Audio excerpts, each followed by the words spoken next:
Hello everyone, welcome to free education. इस video में हम डिस्कस करेंगे सिलेक्शन पोस्ट फेज 11 2023 के। हम पेपर डिस्कशन कर रहे हैं। ग्रेजुएशन लेवल की सारी शिफ्ट में डिस्कस कर चुका हूँ।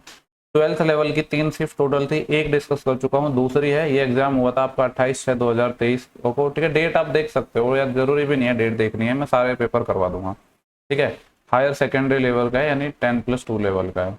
ठीक है, ज़्यादा टाइम वेस्ट ना करते हुए सेशन को सीधा स्टार्ट करते हैं। सॉल्व अनसॉल्व सारी पीडीएफ आपको टेलीग्राम चैनल पर मिल जाएगी। ठीक है, कमेंट बॉक्स में आपको लिंक मिलेंगे 2 हर वीडियो के, वो दोनों आपको ज्वाइन करके रखने हैं। ठीक है, तो सेशन स्टार्ट करते हैं। यहाँ पे बोला था speed of boat when travelling down stream is 48 किलोमीटर/आवर। ठीक है, जब डाउन स्ट्रीम में अगर कोई बोट जा रही है, डाउन स्ट्रीम का मतलब होता है अनुप्रवाह। देखो, मान लो बोट की स्पीड x है, फ्लो या जो अपना वाटर है उसकी स्पीड y है, तो डाउन स्ट्रीम यानी सेम डायरेक्शन में जब जाती है तो x+y, ये अपना है 48। जबकि अप स्ट्रीम यानी x-y, ये हमें बोला है 32। हमसे पूछ रहा है what is the speed of boat in still water, यानी y की वैल्यू चाहिए। आपको पता है अगर x पूछता है तो दोनों को जोड़ के 2 का भाग दे दो, अगर y पूछता है तो दोनों को घटा के 2 का भाग दे दो। 48 और 32 का गैप है, कितना है अपने पास? नहीं सॉरी, हमसे स्पीड पूछी है, बोट की पूछी है, स्ट्रीम की नहीं पूछी, सॉरी एक्स पूछा है। तो दोनों को जोड़ के 2 का भाग लग जाएगा, यानी 40 और 30 70 और 10 80, 80/2 40 किलोमीटर/आवर आ जाएगा। ठीक है, अगर स्ट्रीम की भी निकालनी होती तो दोनों का डिफरेंस और उसका आधा यानी 8 आ जाता। नेक्स्ट सवाल है क्वेश्चन 2, बोला है कि ABC और LMN दो क्या है अपने पास सिमिलर। देखो यहाँ पे ना ये 2 साइन गलत दे रही है। सिमिलरिटी का सिर्फ ये साइन होता है और कॉन्ग्रुएंसी का क्या होता है, कुछ इस तरह का होता है। ठीक है, ये यहाँ पे ये सिमिलर ट्राइंगल है दोनों। हमसे बोल रहा है कि पेरीमीटर इसका 72 और इसका 48 है, और LM की जो लेंथ है 8 है, तो हमें AB बताना है। आपको पता है LM लेंथ यानी इस वाले ट्राइंगल की इसकी करस्पॉन्डिंग लेंथ कौन सी होती है? AB। डायग्राम नहीं बना रहा हूँ मैं, तो AB/LM। ठीक है, और इनका जो रेशो होता है इक्वल होता है, पेरीमीटर का रेशो भी साइड के रेशो के इक्वल हो जाएगा, तो 72/48। और LM सवाल में हमें बोला है कि 8 है, 8 6 की 48 और 72/6 आ जाएगा 12। हमसे यही पूछा था सवाल में कि जो AB की लेंथ क्या होगी। ठीक है, कॉन्ग्रुएंट नहीं है, वो सिमिलर ट्राइंगल है, गिवन है। देखो नेक्स्ट सवाल है क्वेश्चन नंबर 3। यहाँ पे बोला गया है कि माया 7/10 वर्क को करती है 15 दिन में। ठीक है, और and the remaining work with the help of Suresh in 4 days. देखो 7/10 काम किया इसने 15 दिन में, तो रिमेनिंग वर्क कितना बचा? फिर 3/10 वर्क बचा, जिसको कौन कर रहे हैं? माया और सुरेश। कितने दिन में? 4 डेज में। हमसे पूछ रहा है कि अगर माया और सुरेश दोनों काम मिलकर काम करें तो कंप्लीट काम को कितने दिन में खत्म करेंगे? तो यहाँ पे क्या हो जाएगा, इधर 10 से मल्टीप्लाई 40 और 3 से डिवाइड 40/3 डेज। ठीक है, सिंपल सा क्वेश्चन था, ज्यादा कुछ दिमाग लगाना ही नहीं था। ठीक है, माया कितने दिन में करती है या एलसीएम वगैरह वो सब लेने की हमें रिक्वायरमेंट ही नहीं है। नेक्स्ट सवाल है क्वेश्चन नंबर 4। इससे पहले मैं देख लेता हूँ, क्रॉप नहीं हो रहा हो अपना कुछ। ठीक है, यहाँ पे बोला है what is the volume of A hemisphere having diameter is 21 centimetre. ठीक है, हेमीस्फीयर यानी ये मैं कह सकता हूँ अपन को अर्धगोले का क्या निकालना है? वॉल्यूम निकालना है। ठीक है, तो देखो गोले का वॉल्यूम 4/3 πr³ होता है, 4/3 πr³ होता है, लेकिन हेमीस्फीयर का 2/3 πr³ होता है। सवाल में बोला है पाई की वैल्यू 22/7 लेनी है। आर कितना आएगा? यहाँ पे बोला है कि डायमीटर अगर 21 है तो रेडियस कितनी आ जाएगी? इसकी आधी। डायमीटर या व्यास की आधी होती है रेडियस। 4/3 πr³ यानी इसका क्यूब आएगा, यानी ये इसको मैं लिख दूंगा 3 टाइम। ठीक है, अब इसको सॉल्व करेंगे तो अपना आंसर आ जाएगा। बस थोड़ी कैलकुलेशन है, ज्यादा नहीं है, थोड़ी है। 3 और 7 होते हैं 21, इससे ये कट जाएगा, इस 2 से ये 2 कट जाएगा, इस 2 से ये 11 टाइम। 21 होते हैं 441। ठीक है, 441 को 11 से मल्टीप्लाई और 2 से डिवाइड, तो 11 एकम 11, 1 असेल। फिर 11 चौके 44 और 1 45, 4 असेल। 11 चौके 44 और 4 48 और 2 से डिवाइड, तो ये कितना हो जाएगा? देखो 4800 का आधा 2400 और 51 का आधा 25.5, तो ये हो जाएगा 2425.5, जो कि ऑप्शन नंबर अपना 4 हो जाएगा। नेक्स्ट सवाल पे चलते हैं, क्वेश्चन नंबर 5। बोला है कि 10 man can complete A work in 12 days and 10 women can complete the same work in 6 days. देखो 10 मैन है किसी काम को 12 दिनों में कर सकते हैं, जबकि 10 वुमेन है सेम काम को 6 दिनों में खत्म करती हैं। ठीक है, 6 से ये चले जाएगा 2 टाइम, 10 से ये 10 कट गया। मैन और वुमेन की एफिशिएंसी का रेशियो आ जाएगा 1:2। तो यहाँ से टोटल वर्क इजीली निकल जाएगा कोई भी एक इक्वेशन से। 10 इंटू मैन की एफिशिएंसी है 1, और कितने दिन में करते हैं? 12 दिन में, तो टोटल काम हो गया 120।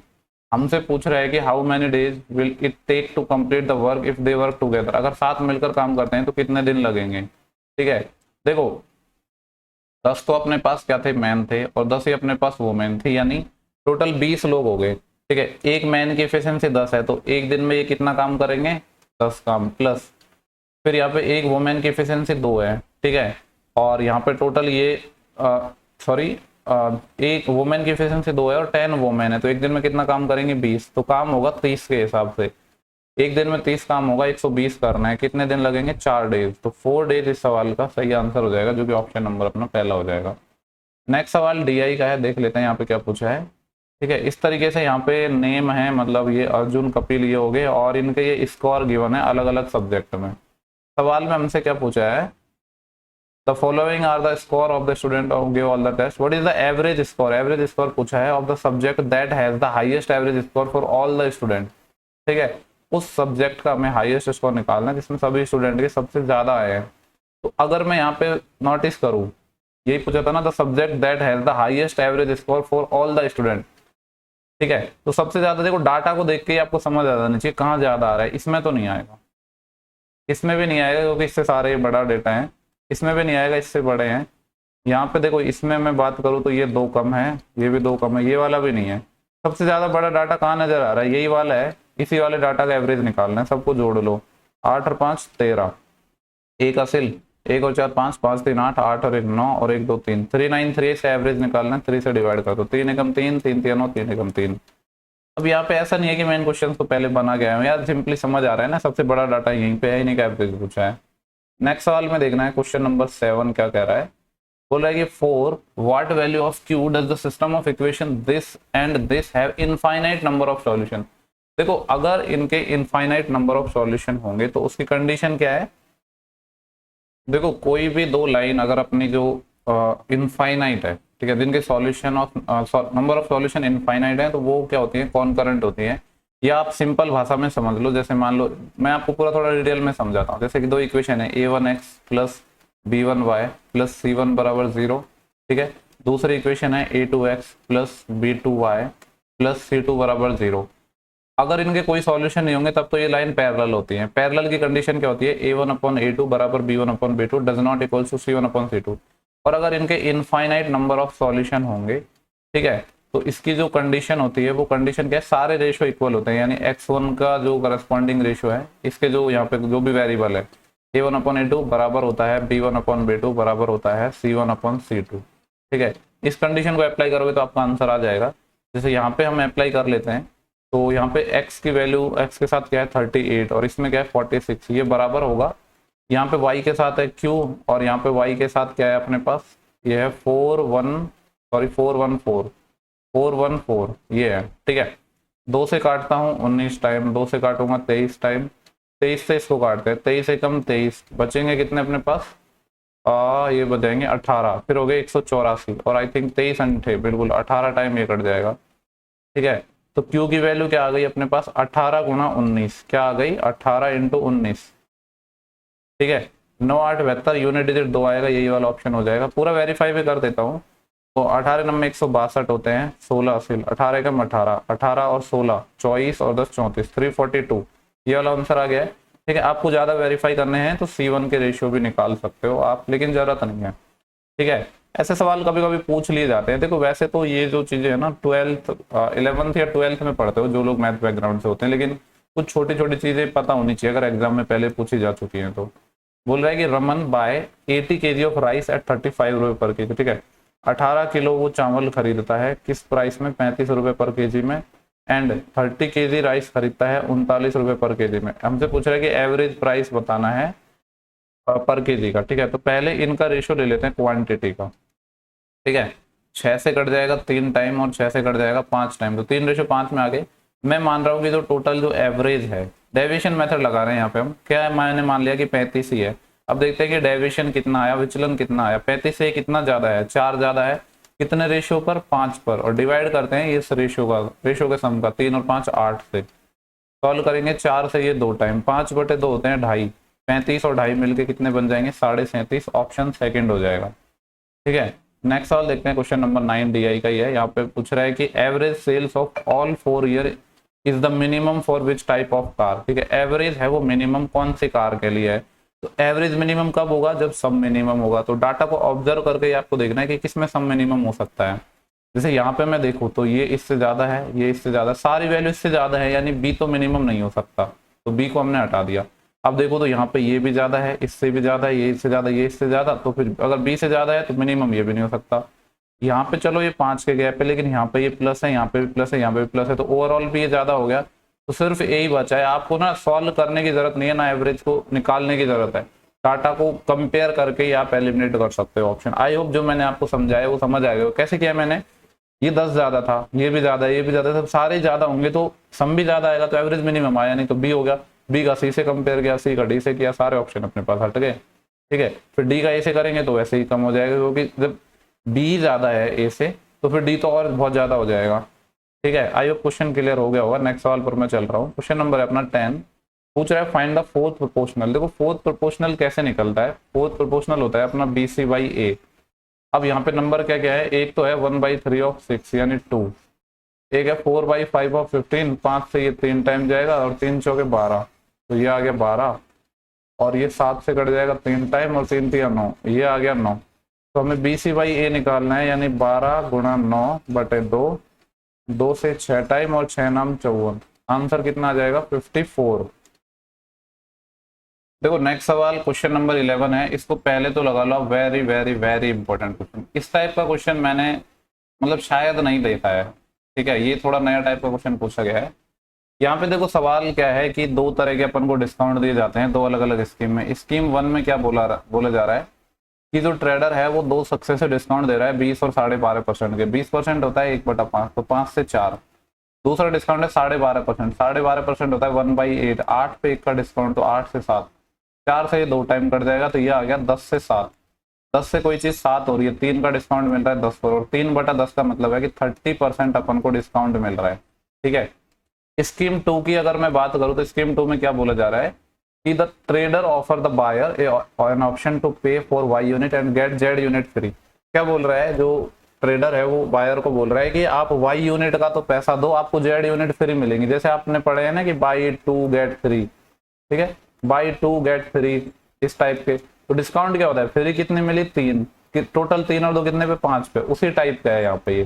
ठीक है, तो यहाँ पे बस आपको डाटा नहीं दिया, आपके यहाँ को वेरिएबल दे दिया वाई और जेड, तो बोल रहे हैं वाई यूनिट का पैसा दो और जेड यूनिट फ्री मिल रहा है, तो हम डिस्काउंट परसेंट निकालेंगे। फ्री कितना मिल रहा है, जेड कितने पर, वाई प्लस जेड पर, परसेंटेज के लिए 100 से मल्टीप्लाई, इतना परसेंट डिस्काउंट मिल रहा है। आगे एक और लाइन है जो सबसे ज्यादा इंपॉर्टेंट है इस सवाल की, यहाँ पे बोल रहा है द बायर रियलाइज दैट, तो जो खरीदने वाला है उसको ये रियलाइज होता है कि अगर उसको वाई प्लस जेड यूनिट की नीड होती, यानी देखो जब यहाँ पे ये वाई यूनिट का पैसा पे कर रहा है तो इसको कितना मिल रहा है, वाई प्लस जेड यूनिट मिल रहा है। तो जब ये वाई प्लस जेड यूनिट खरीदता है तो it doesn't matter to him which of the scheme he opt for, तो उसके लिए ये फर्क नहीं पड़ता है कि वो कौन सी स्कीम को ऑप्ट करे। इस चीज का मतलब क्या है कि इसमें जब उसको डिस्काउंट मिल रहा है, इसमें भी 30% मिल रहा है, पहले भी 30% मिल रहा है, इसलिए फर्क नहीं पड़ रहा है कि स्कीम फर्स्ट को अवेल करे या सेकंड को। तो हमसे बोल रहा है कि वाई और जेड का कौन सा जो पेयर है वो करेक्ट कॉम्बिनेशन दर्शाएगा। ठीक है, यानी पहली वाली वैल्यू वाई को रिप्रेजेंट करेंगे, दूसरी जेड को। तो देख लो, और आना चाहिए कितना, सेम आना चाहिए, यानी यहाँ पे 30% आया है तो यहाँ पे 30% आना चाहिए। तो देखो अगर मैंने जेड की, देखो ये वाई है ये जेड है, जेड को मैंने 7 लिया, या आप ये भी समझ सकते हो 30% ये बनेगा कब, जब ये 3/10 ही होना चाहिए, तो ऊपर अपना 3 आना चाहिए, यानी जेड है ना वो 3 होना चाहिए। अब देख लो आप 3 किस ऑप्शन में, ये नहीं है, ये नहीं, ये नहीं, यही हो जाएगा। वेरीफाई करके भी देख सकते हो, जेड को 3 रखोगे, ठीक है, वाई प्लस जेड 10 हो जाएंगे, 3/10 कितना हो जाएगा, वही अपना 30% हो जाएगा। ठीक है, तो काफी मतलब बढ़िया सवाल लगा मेरे को, भी मस्त सवाल लगा, थोड़ा सा डिफरेंट था, इतना टफ नहीं था लेकिन थोड़ा सा डिफरेंट तो था, मतलब लैंग्वेज बेस्ड वगैरह। इसके बाद नेक्स्ट सवाल देखते हैं 12, tan 15 थीटा की वैल्यू cot 15 थीटा के इक्वल है। थीटा है 0 से 10 डिग्री के बीच में है, थीटा हमें बताना है। आपको पता है कि जो tan थीटा होता है, ये tan 15 थीटा, इसके 2 तरीके हैं। इस cot को लिख लो आप 1/10, ठीक है, मैं आपको दोनों तरीके बताता हूँ। चलो, एक तो आपने पढ़ा होगा SSTTCC कॉन्सेप्ट, ठीक है, नहीं पढ़ा है तो पढ़ना चाहिए। इनके एंगल का सम जब 90 होता है तो इनका प्रोडक्ट 1 होता है। ठीक है, जैसे ये tan 15 थीटा है, ठीक है, यहाँ पे ये cot 15 थीटा है, इसको मैं लिख दूंगा 1/10 15 थीटा, और इधर मल्टीप्लाई में चले जाएगा, तो ये क्या आ गया, tan 15 theta into tan 15 theta. Square भी लिख सकता हूँ पर इसको ऐसे लिख रहा हूँ समझाने के लिए, ये 1 है। SSTTCC रूल क्या कहता है, साइन और सेक, या फिर tan और tan, या फिर cos और cosec, इनके अगर इनका मल्टीप्लिकेशन 1 है तो ये तब होगा जब इनके एंगल का सम कितना हो, 90 डिग्री हो, यानी 15 थीटा प्लस 15 थीटा, 30 थीटा की वैल्यू 90 डिग्री होनी चाहिए। तो यहाँ से थीटा कितना आ जाएगा, 30 डिग्री आ जाएगा, सॉरी 30 डिग्री नहीं 3 डिग्री आ जाएगा। ठीक है, तो ये वाला अपना ऑप्शन हो गया पहला। मैं मान लेता हूँ कि आपको इतना भी नहीं आता है, तो बहुत ज्यादा बेसिक तो आता होगा ना, 10th क्लास में आपने पढ़ा होगा कि ये है tan 15 थीटा। ठीक है, cot थीटा को हम क्या लिख सकते हैं, cot थीटा को लिख सकते हैं tan 90 माइनस थीटा। इतना तो आपने पढ़ा ही होगा, थीटा क्या है यहाँ पे 15 थीटा। अब आपको ये भी पता है कि अगर दोनों फंक्शन सेम है tan tan, तो एंगल इक्वल हो जाएंगे, यानी 15 थीटा। इस 15 थीटा को भी मैं इधर ले आऊंगा, इसकी वैल्यू 90 डिग्री हो जाएगी। तो यहाँ से भी कितना आ जाएगा, वही 30 थीटा की वैल्यू 90, यानी थीटा बराबर 3 डिग्री। जैसे आपको समझ आ रहा है वैसे आप समझ सकते हो, हालांकि दोनों चीजें आपको पता होंगी, ये तो गारंटी है। ठीक है, नेक्स्ट सवाल देखते हैं 13। बोले x की वैल्यू 14 है, y की 15 है और इसकी है 17। तो हमसे पूछा है दिस, ये वैल्यू बतानी है। ठीक है, तो देखो यहाँ पे ना अपने पास काफी सारे ऑप्शंस होते हैं, मतलब ये जो है अपना x cube plus Y cube plus Z cube minus 3xyz, इसके टोटल होते हैं कितने फॉर्मूले, 4 फॉर्मूले होते हैं। 4 फॉर्मूले आपको आने चाहिए, अगर नहीं आते हैं तो। ठीक है, लेकिन अब वो 4 फॉर्मूले होने का फायदा क्या है कि डाटा के अकॉर्डिंग हम सॉल्व करेंगे कि कब कौन सा फॉर्मूला अप्लाई करना है। तो अब हम कौन सा करेंगे, x plus Y plus Z by 2 into X minus Y का होल स्क्वायर। ऐसा मैंने क्यों किया, क्योंकि यहाँ पे इसी फॉर्मूले से आप इजीली आंसर निकाल पाओगे, डायरेक्ट आपको डेटा पता है, जेड माइनस एक्स का होल स्क्वायर। ठीक है, X plus Y plus Z सबको जोड़ोगे तो ये आ जाएगा 17 और 15 तो हो जाएंगे 32, 32 और 4 36 10 46, 46 बटे 2 कितना आ जाएगा 23, 23 into X minus Y 14 minus 15 1, 1 का square 1 plus Y minus Z का डिफरेंस है 2, 2 का स्क्वायर 4 और जेड माइनस एक्स का डिफरेंस है 3, 3 का स्क्वायर 9, 9 और 4 13, 13 और 1 14, तो ये आ जाएगा 23 इंटू 14। ठीक है, 2 यूनिट डिजिट आएगा लेकिन एक ही ऑप्शन हट रहा है। 14 3 42, 4 असिल 14 दूनी 28, 28 और 4 32, कितना आ जाएगा 322, यानी ऑप्शन नंबर अपना सेकंड हो जाएगा। तो क्वेश्चन 14 यहाँ पे क्या बोल रहा है कि एक पुलिस है जो एक पुलिस फॉलो ठीक है, पुलिस चोर को फॉलो करती है। पुलिस चोर के क्वेश्चन आजकल बहुत ज्यादा पूछे जा रहे हैं। ये अपना पुलिस हो गई, यहाँ पे चोर हो गया, चोर हमेशा पुलिस से आगे ही होता है। ठीक है, इनके बीच की डिस्टेंस है 1 किलोमीटर। हीप एंड पुलिस की जो स्पीड है वो है 8 और 10। हीप की 8 है और जो अपना पुलिस है उसकी 10.5 है। बोला है कि what distance in kilometer is run by the thief before he is nabbed by the policeman. तो जब पुलिस ने चोर को पकड़ा उससे पहले वो कितनी दूरी चल चुका था, ये हमें निकालना है। देखो सेम डायरेक्शन में जा रहे हैं तो रिलेटिव स्पीड का कॉन्सेप्ट लग जाएगा। टाइम निकालते हैं कि कितने टाइम बाद पकड़ा। 1 किलोमीटर डिस्टेंस चलनी थी, जब सेम डायरेक्शन में जा रहे हैं स्पीड हो जाती है माइनस, तो 10.5 और यह है 8, कितना आ जाएगा 2.5, 2.5 मतलब 5/2, यानी 2/5 आवर में चोर को पकड़ लिया गया होगा। तो हमें निकालना है कि चोर ने डिस्टेंस कितनी चली। तो निकाल लो, 8 की स्पीड से चोर भाग रहा था और 2/5 आवर में कितने चल पाएगा। तो 8 दूने 16, 16/5, 5 3 15 और 1/5 होता है 0.2, यानी 3.2 किलोमीटर चोर भाग लिया था। गलती से 4.2 होता है, आप लगा मत देना, यहाँ से डिस्टेंस निकलेगी ना। मान लो इस पॉइंट पर कहीं पकड़ा तो चोर तो यहाँ से भागा ना, 1 किलोमीटर तो वो पहले ही आगे था। हाँ, अगर पुलिस की डिस्टेंस पूछता तो फिर वो यहाँ से लगती। ठीक है, ये काफी लोग गलती कर देते हैं। इसके बाद नेक्स्ट सवाल है 15। बोल रहा है कि लीस्ट वैल्यू निकालनी है एट द रेट की, जिससे कि नंबर है वो 9 से डिविजिबल हो जाए। अगर नंबर 9 से डिविजिबल होगा तो सम ऑफ डिजिट 9 से डिविजिबल होना चाहिए। 7 और 5 12, 12 और 4 16, 16 और 7 कितने हो जाएंगे 23। ठीक है, 23 और 1 24, 24 प्लस एट द रेट है ये अपना 9 से डिविजिबल होना चाहिए। और लीस्ट वैल्यू यानी सबसे छोटी वैल्यू चाहिए, तो 9 का सबसे छोटा मल्टीपल 24 के आसपास 9 3 27 होता है, यानी एट द रेट की वैल्यू कितनी आ जाएगी 4, 4 नहीं 24 और 3 27, 3 आएगी, सॉरी 3 आ जाएगी यहाँ पे वैल्यू। ठीक है, जल्दी जल्दी में भी गलती कर रहा था मैं ही। इसके बाद नेक्स्ट सवाल है अपना 16। बोला कि what is a simple interest, साधारण ब्याज निकालना है 8,000 रुपए पर 5% की दर से 3.5 साल का।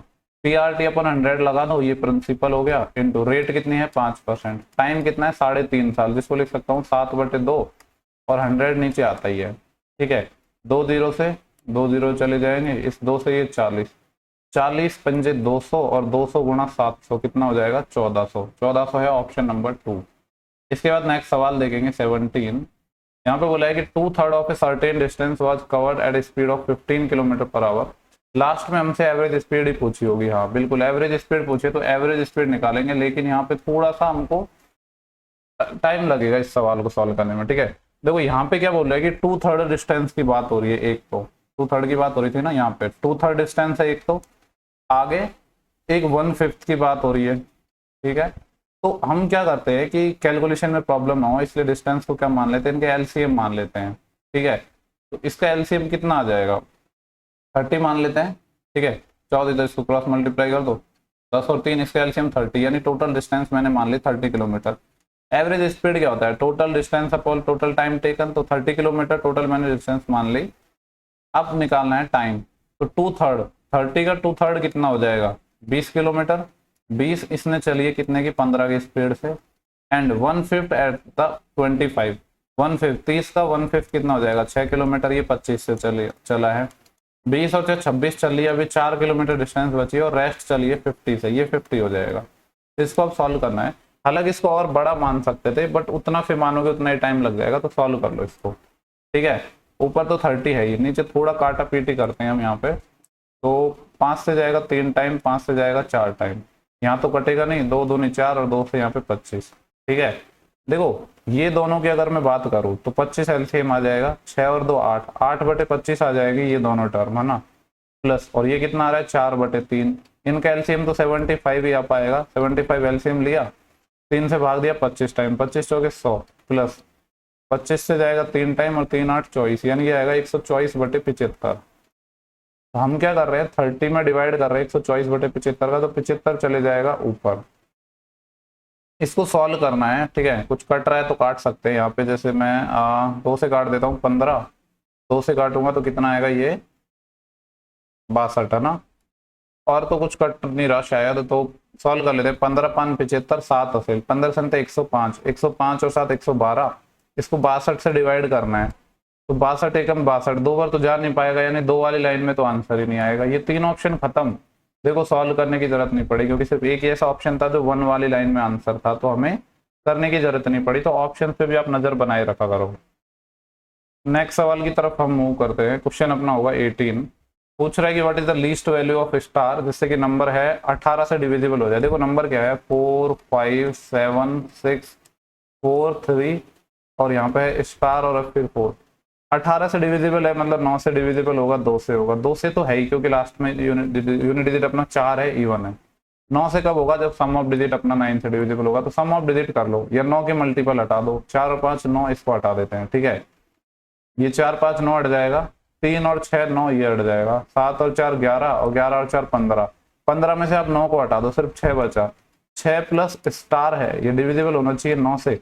लीस्ट वैल्यू की बात कर रहे हैं तो स्टार कितना आ जाएगा, 3 आ जाएगा, तो ये इसका आंसर हो जाएगा, ठीक है। नेक्स्ट क्वेश्चन नंबर 19 है अपना। यहाँ पे बोल रहा है कि the mark price of A commodity was given ₹Y पर केजी, ठीक है। कोई वस्तु थी जिसकी जो प्राइस थी ₹Y पर केजी, 2 सक्सेसिव डिस्काउंट दे दिए 8 और 12.5 के, उसके बाद उसकी जो प्राइस है वो 3059 है, हमसे पहले की पूछी है। सक्सेसिव लगा देते हैं, 8% होता है 2/25, यानी 25 पे 2 का डिस्काउंट, 25 से 23, ये MP और SP का रेशो निकाल रहे हैं हम। दूसरा 12.5% है, 12.5% होता है 1/8, 8 पे 1 का डिस्काउंट, यानी 8 से 7, 25 × 200, और ये कुछ कट तो रहा नहीं है, 23 × 7, इसकी वैल्यू सवाल में हमें गिवन है कितनी है, 3059 रुपये, और 200 की वैल्यू हमें निकालनी है, ठीक है। तो यहाँ पे 23 से काटेंगे, 23 एकम 23, 7 बचे 75 हो जाएगा, 23 3 69, फिर बचे 6, फिर 69, 23 3 69, 7 से काटेंगे तो 7 एकम 7, 6 7 9 63, 1 यूनिट की वैल्यू 19 आ गई, 200 की निकालनी है, 19 दूनी 38, 38 के पीछे 2 जीरो चिपक जाएंगे, ठीक है। इजी क्वेश्चन था। नेक्स्ट सवाल है 20, बोला है shopkeeper keeps the mark price of his good at 50% more than the cost price, ठीक है। देखो इसको ऐसे सवालों को ना 100 मान के कर सकते हो। मान लो CP 100 था, जो शॉपकीपर है वो 50% बढ़ाकर रखता है, यानी 150 रखा इसने। आगे बोल रहा है इसने सक्सेसिव डिस्काउंट दिए 5 10 और 20 के, तो पूछ रहा है कि इसको प्रॉफिट कितना हुआ। तो पहले हम ये देख लेते हैं कि 5 10 और 20 के जब डिस्काउंट देंगे तो कितना डिस्काउंट मिलेगा, ठीक है। 5% कितना होता है, 5% होता है अपना 1/20, यानी 20 से 19 का डिस्काउंट, ठीक है। या फिर इसमें आप ऐसे भी लगा सकते हो, A + B + AB/100 वाला, ये वाला फॉर्मूला भी लगा सकते हो।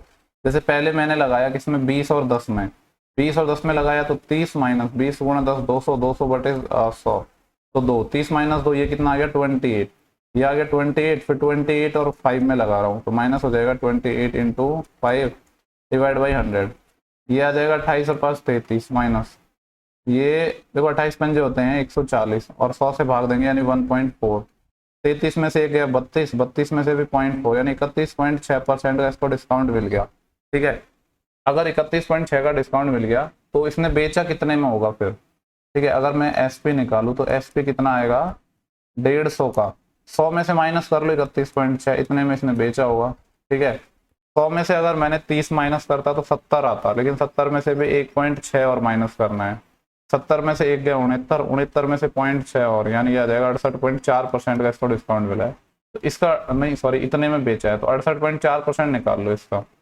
परसेंटेज के लिए 100 से डिवाइड, 50 दूनी 50 तिया, 2 तिया 6, 2 चौके 8 और 2 दूनी 4, ये आ जाएगा। देखो 34 तिया होते हैं 102 प्लस 3 दूनी 0.6 और आ जाएगा, यानी 102.6 रुपए में इसने बेचा है। 100 में खरीदा और बेचा कितने में 102.6 में, तो लाभ कितने का हुआ 2.6% का ही हो गया, क्योंकि यहाँ पे तो 100 पे निकाल रहे हैं। इसको थोड़ा सॉल्व करोगे तो फ्रैक्शन में इसको लिख दो 26/10, 26/10 मतलब 13/5। इसको थोड़ा और सॉल्व करोगे तो क्या लिख सकते हैं, या फिर इसको ऐसे भी लिख सकते हैं, 2.6 को ही तो लिखना था हमें, तो इसको मैं ऐसे लिख देता हूँ 2 प्लस 0.6 आ जाएगा 6/10, यानी 2 से कट जाएगा 3 और 5, क्योंकि इसी फॉर्म में आंसर गिवन है। तो 2 3/5% है, यानी ऑप्शन नंबर पहला। नेक्स्ट सवाल देखते हैं 21। यहाँ पे बोला dealer sell rice at profit of 15% and uses a weight of 15% less than an actual weight. हमसे पूछ रहा है फाइंड इज परसेंटेज गेन। ठीक है, 15 से ज्यादा होगा सारे ऑप्शन। देखो यहाँ पे क्या बोल रहा है कि कोई डीलर है वो 15% प्रॉफिट पर सेल करता है राइस को, और इसके साथ ही वो एक वेट यूज करता है जिसमें 15% कम देता है।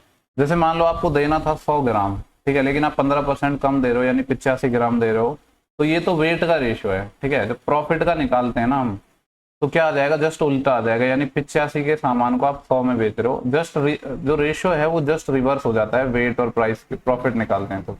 इसको सॉल्व कर लो, 5 से जाएगा 17 टाइम और 5 से जाएगा 20 टाइम, तो 17 का सामान आप 20 में बेच रहे हो, तो 3 का लाभ कमा रहे हो 17 पर, और परसेंटेज के लिए 100 से मल्टीप्लाई। ओवरऑल प्रॉफिट हमें देखना है कितना हुआ, तो पहले तो इसको सॉल्व कर लेते हैं। तो 17 एकम 17, बचेंगे कितने 13, 130, 17 से 119, फिर बचे अपने पास 11, 110 हो जाएंगे, और 17 पंजे 85, 17 6 की 102, लगभग आएगा 17.6 कुछ। ठीक है, इससे ज्यादा आएगा बट इतना ही ले लेते हैं। अब हमें तो दो सक्सेस निकालने हैं ना, एक तो 17.6 का हो गया, दूसरा 15%।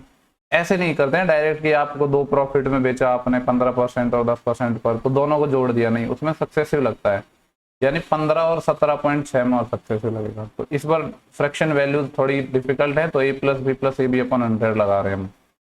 ठीक है, इसको सॉल्व करते हैं। तो देखो 15 और 17 ये तो हो जाएंगे 32.6 प्लस 32.6, यानी ये वाला आंसर तो नहीं हो सकता, ये नहीं हो सकता, दो ऑप्शन तो हट गए, लेकिन दो अभी भी फंसेंगे। देखो 15 गुणा 17 करता हूं मैं तो कितना आएगा, 17 पंजे 85, 8 फिर 17 एकम 17 और 8 कितना हो जाएगा 25, 255, और 15 6 की 90, 9 और आ जाएगा, यानी 255 और 9 264 आ रहा है, ये 264/100 यानी 2.64 आ रहा है। 32 और 2 हो जाएगा अपना ये 34, ठीक है, और 0.6 और 0.6 तो ये चले जाएगा 35.24 अप्रोक्स, लगभग इतना आ रहा है। ठीक है, इसके नियरेस्ट ऑप्शन क्या आ रहा है, अपना ऑप्शन थर्ड हो जाएगा। ठीक है, आई होप क्वेश्चन आपको क्लियर हो गया होगा। ये गलती नहीं करनी है कि आप डायरेक्ट कहीं परसेंटेज को जोड़ दो, ऐसे नहीं होता है। ठीक है, ये क्वेश्चन कौन सा था, 21 था ना, अभी 22 को देखेंगे हम। बोला इन्हें ट्राइंगल PQR, ठीक है, ट्राइंगल ये वन है PQR, तो पहले मैं ट्राइंगल बना लेता हूँ। ये मान लिया P, ये Q हो गया, ये R हो गया। इसमें बोला है QR की वैल्यू 3 है, PR की वैल्यू 5 है। ठीक है, वैसे 3 पास देख के मेरे को लग रहा है कि ये ना राइट एंगल ट्राइंगल है। आप राइट एंगल बना लो, क्योंकि राइट एंगल की साइड हो जाएगी। एक बड़ी लेंथ 5 है, किसी को भी 3 मान लो। जो PR था ना उसकी वैल्यू थी 5, तो 3 किसकी थी QR की, तो ये Q पे 90 होगा। हमसे पूछ रहा है कि साइन P की वैल्यू 3/5 है। साइन क्या होता है P, देखो P अपना ये रहा, और साइन होता है लंब बटे कर्ण, परपेंडिकुलर अपॉन हाइपोटेनस। एंगल के सामने परपेंडिकुलर होता है 3 5, तो अब तो कंफर्म हो गया ना ये राइट एंगल ट्राइंगल है। वैसे भी 3 4 5 साइड हो गई। हमसे पूछा गया है कि एंगल Q बताना है। एंगल Q यानी ये वाला 90 डिग्री, 90 डिग्री को हम बोलते हैं π/2। तो अगर आपको ये जो ट्रिपलेट याद होंगे ना, तो चीजें थोड़ी आसान हो जाती हैं। ठीक है, ट्रिपलेट बहुत काम आते हैं। नेक्स्ट सवाल देखते हैं। यहाँ पे पूछ रहा है कि in which year did the import registered highest increase over its preceding year. कौन से साल में जो इम्पोर्ट में जो चेंज हुआ है परसेंटेज में, वो सबसे ज्यादा हुआ है। ठीक है, पहले तो बात कर रहे हैं इंक्रीज की, किसके कंपेयर में, लास्ट ईयर के कंपेरिजन में।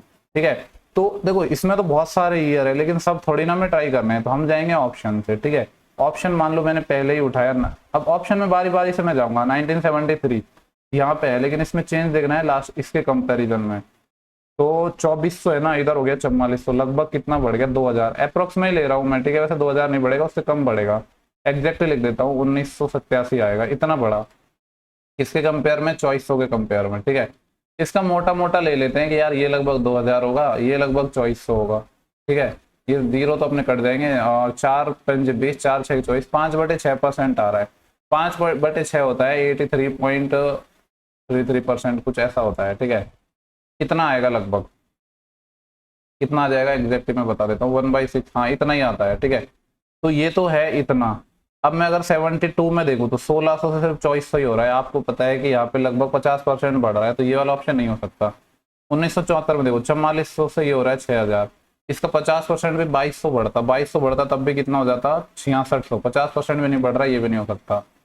इसके बाद नेक्स्ट देखते हैं। वैसे तो इसको भी सॉल्व करने की जरूरत नहीं थी, डाटा को थोड़ा देख के ही ना अपन आइडिया लगा सकते थे। 1975 की बात कर रहा है, तो यहाँ पे तो घट रहा है, तो ये तो वैसे ही बाहर हो गया। ये जो मैंने मेहनत की ना ये परसेंटेज निकालने में, इसको भी जरूरत नहीं थी निकालने की एक्चुअली में तो।